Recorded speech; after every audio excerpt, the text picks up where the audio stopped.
I'm going to tell you this story about this one time I painfully embarrassed myself in front of the President of the United States. Back when I was in high school, there was a guy running for office who was really inspiring to me, and his name was Barack Obama. Like a lot of young people, I joined Obama's movement and got into student organizing. Years later, I became a political appointee on the White House climate team, which was a total dream. People talk about the sacrifice of public service, and I can assure you it is very real. There still were those surreal moments when you'd walk past the Rose Garden, hang out in the White House bowling alley, pet the president's dogs. But in between, it almost felt like we were living at the White House. Late night meetings, sprinting through hallways, eating dinner out of vending machines, sleeping on office couches. Years in, my body hit a level of exhaustion I had never experienced before, and I started to have these eerie memory issues. Did I eat dinner yet? Did we have that meeting already? What's the word for this thing in my hand? Oh, it's a fork. Which brings me to the embarrassing part. On my last day at the White House, I was invited into the Oval Office. President Obama starts by thanking me for my service, and then he goes, "So, what's next for you?" I don't know how I didn't prepare the answer to that question. I panic blurted out the truth as far as I'd figured it out. I'm going to go climb some mountains. It's a painfully dumb answer, I know. It makes me literally cringe to remember.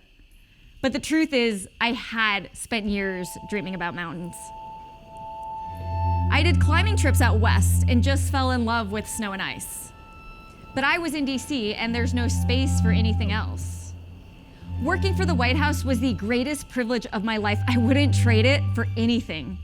At the same time, while I was living out that dream, I had another one that I felt was slipping away. So the president looks me in the eye, smiles and says, "And?" I'm like full on deer in headlights staring back. He says it again, "And?" At one point I realized he's asking me what I'm actually going to do with the rest of my life. I told him that in working for his administration, climate change would now be my life's work. What he said next has stuck with me since. "Great, we expect you back in this fight." So I did climb some mountains and some frozen waterfalls in between.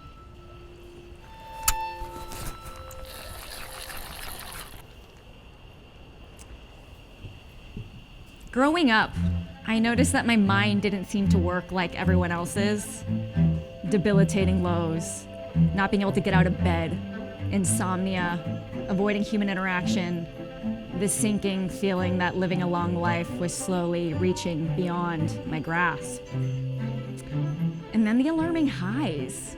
Being awake for days on little sleep, going to the gym at 2 a.m., extreme productivity, rambling emails, laughing after crying, venturing down deep rabbit holes on weirdly specific subjects, Cezanne's dark period, the science of sunblock, how many species of palm trees are there, twitching, anxiety, panic attacks. Years of living like this, I started to wonder how everyone else was able to do life. Why couldn't I endure the pain that seemed so easy for them? One day, I got my answer. It wasn't that my threshold for suffering was low. It was that I'd been living with untreated bipolar II disorder. Later, I walked into a psychiatrist's office. As soon as I said bipolar II, she interrupted me. "You have nothing to be ashamed of, absolutely nothing." I told her I didn't feel ashamed, but she kept telling me I had nothing to be ashamed of. But now, all of a sudden, I'm thinking about shame. Was I supposed to be feeling shame? To be honest, I hadn't really considered it. This phenomenon is actually well documented in research. It's called ironic rebound. When you try to suppress a thought, it actually makes that thought likelier to arise. When you tell subjects not to think about a white bear, they think about a white bear. Instead, you need to do what's called reframing, which has largely been pioneered by cognitive linguist George Lakoff. I look back sometimes and wonder why that psychiatrist didn't reframe this mental health narrative. What if she'd never mentioned shame? What if she'd instead said, "You live with bipolar 2 disorder. You have so much to be proud of." Because this illness has given me an ambition to live at the extremes and the privilege of experiencing the fullest spectrum of feeling. It's the reason I climbed mountains and got to work at the White House.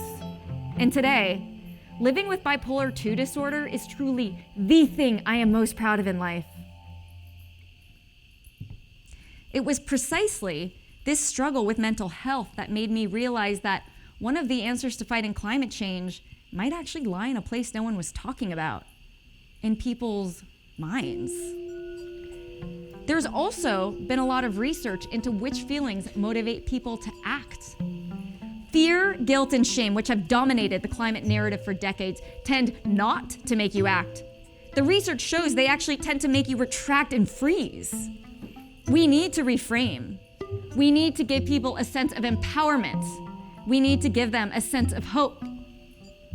But we won't, and we can't fight it alone. Because, here's the secret. You know the individual carbon footprint you've heard so much about? The way people shame each other for getting on planes or purchasing something that arrives wrapped in plastic, or the general self-hate that makes people feel bad about living a modern life. It's based on a lie. All of it. A lie that was popularized by, believe it or not, the very people responsible for the climate crisis, the fossil fuel industry. The individual carbon footprint, it's a made-up construct that actually is taking a system based in fossil fuels and dividing blame onto the end user who is forced to use it. You! Fossil fuel companies succeeded in tricking people into thinking that they were actually solving a crisis so that they wouldn't be mobilizing to change the system. Meanwhile, those polluters could keep on polluting. I stumbled upon one of those carbon calculator quizzes.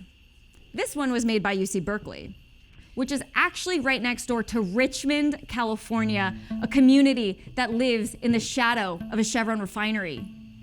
14% live in poverty, and their air is so polluted by fossil fuels that they have some of the highest asthma rates in the country. I inputted the data into the calculator of an average person in Richmond. Here are some of the actual recommendations it gave them. Are you ready? Buy a new car. Telecommute to work. Buy organic food. Print double-sided. But when their air is poisoned by fossil fuels, printing double-sided won't really make it easier for them to breathe. We need to focus on systemic change that will transform our electricity system and shut down refineries like theirs. Policies are needed to continue to scale and lower costs of new technologies and make them affordable to everybody. Because when you're working around a system, you're not fixing the system. For those that can, devoting yourself to sustainable living is great, it's noble. But the only way to truly solve the climate crisis is through systemic change. And that's where I believe everybody's true power lies. The data shows that the public actually wants climate policies. So when you work to make our democracy more democratic, climate candidates tend to get elected. That's why one of the core answers to fighting climate change in the US is democracy reform. It's everything from getting money out of politics to dismantling gerrymandered maps to fighting voter suppression. So, what can each of us do to advance systemic change? It's quite simple. Register people to vote. Register people to vote. Year-round, election year or not, help expand the electorate and franchise everybody.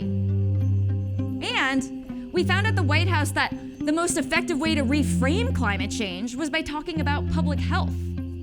Pollution disproportionately impacts communities of color who are likelier to have to live near power plants, highways, toxic waste sites. Pollution is responsible for increased rates of cancer, lung disease, miscarriage, all the things communities like Richmond are grappling with. And these health impacts lead to missed school days, missed work days, financial insecurity, even premature death, meaning kids who should have their parents today don't, all because of pollution. So why have we been talking about polar bears when people literally can't breathe? When the fossil fuel industry succeeded in pushing the fault of the climate crisis onto everyday people, we started to attack ourselves. I cringe when I hear people use the word we in these contexts. Look at the problem we have created. We are to blame. Humans are terrible. We are terrible. But life showed me a different we. It's the we that leads with hope, that sees the promised land of a zero carbon economy. The we that's working collectively to fight for systemic change, clean up the air for everyone, provide clean electricity for all, and give our children back their future. I believe that's what we are here to do.